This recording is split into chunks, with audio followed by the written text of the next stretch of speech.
Have you ever avoided participating in certain activities because you were afraid or shy, or wanted to share your thoughts with a group but were held back by your fear of being judged?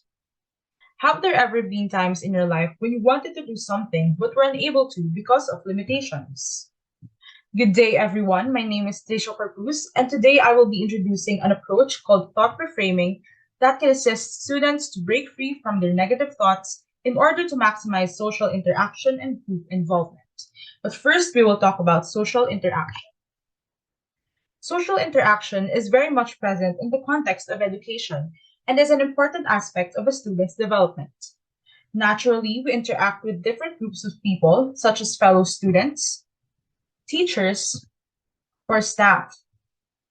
In order to make, develop, and sustain these connections and build a strong social support system, we must be aware of our interpersonal skills. We can effectively engage, collaborate, and communicate with people while maintaining strong connections thanks to these interpersonal skills.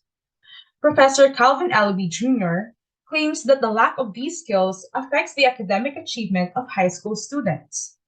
In his research, it was found that a student had failed owing to her incapacity to work with others since she lacked fundamental social skills. This illustrates how having poor interpersonal skills can hinder a student's academic success by limiting their learning opportunities and possibilities. So, when does the lack of interpersonal skills occur? It occurs when one struggles to talk, react to what others say, start conversations, and be an active listener.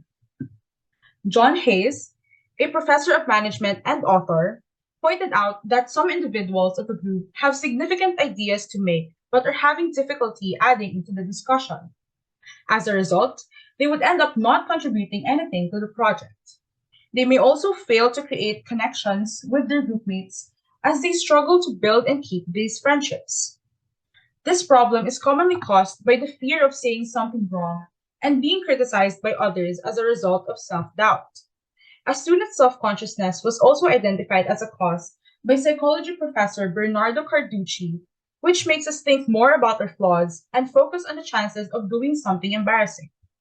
These ideas about ourselves that prevent us from doing an action are called limiting beliefs, according to marketing professor and writer Omar Itani. We struggle to participate in group activities because these negative perceptions, rather, make it harder for us to interact with others effectively. Now, one would think that the best possible solution for this problem is by joining in school organizations where there are many opportunities to interact and form connections with others. However, imposing more interactions may be overwhelming for the students because they may not yet be prepared for interactions in a bigger and more complex context. This is where thought reframing comes in.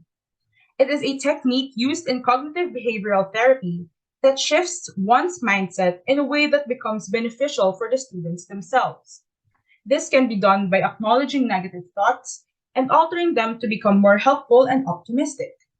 As researcher James P. Robson Jr. said, this aims to influence a change in behavior and improve the well being of a person.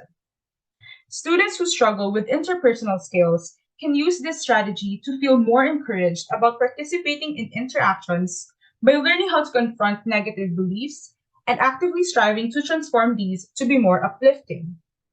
In order to achieve this, one needs to remember to recognize the negative thought, which is usually a limiting belief. For example, the thought pattern is, they will judge me for having different opinion. The next thing to do is to reject it by acknowledging that it is just a belief, so it must not be true. We then reframe it in order to discover a new meaning that can be beneficial to oneself. By reframing, I mean looking at the situation in a more positive way. The reframed thought can now be, perhaps my idea could provide another angle to the story, which may be useful for our team project. Finally, translate the thought into action by starting small and talking to one of the members you are comfortable with about your idea. Making little but consistent changes in one's frame of mind will gradually help students improve their interpersonal skills and engage more in social interactions. With that, we can say that thought reframing addresses the negative thoughts that run through our minds, which often cause shyness and self consciousness. Modifying negative thinking habits allows the student to explore possibilities rather than dwelling on their limitations. It also benefits them by giving them the ability to more effectively deal with overwhelming situations. Reframed thinking will enable a student to participate in group discussions, which will be beneficial for both the individual and the group. It can be difficult because it does take time, patience, and effort, but Amy Morin, a licensed clinical social worker, believes that it will help students turn these thoughts into chances for progress. It is a self help approach, which means that it can be done at an individual scale, and while it takes time, it allows students to do it at their own pace and gradually develop their interpersonal skills by changing one unproductive thought at a time, rather than feeling pressured to engage with larger groups of people. Good interpersonal skills are important in a student's social engagement, which includes group participation and are associated with better academic performance. Employing the technique of thought reframing would make way for new beliefs that are more encouraging for the student and allow them to see the many possibilities they can do or achieve only if they break free from their restrictive beliefs. And with that, allow me to leave you with this reminder. To live life fully is to live without limitations. Stop these limiting beliefs before they stop you.